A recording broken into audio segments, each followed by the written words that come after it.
ከመቅደስ ቁጭ ብዬ ትንቢት እየሰማሁ ሐር ወርቅ አስማምቼ ጥበብ እየፈተልኩ ሳለው በመገረም ያንን ቃል አስቤ አምላክ ሰው ሆነብኝ ተመሰጠ ልቤ።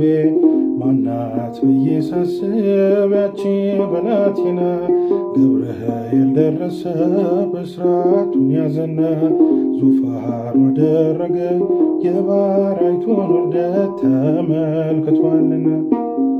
ድንግል ማርያም በቤተ መቅደስ አሰምታ ትናገር ነበር። ሰላም ላንቺ ይሁን አለኝ ቅዱስ ገብርኤል ሌላ ምንም አላውቅ ያውቃል እግዚአብሔር ያውቃል እግዚአብሔር።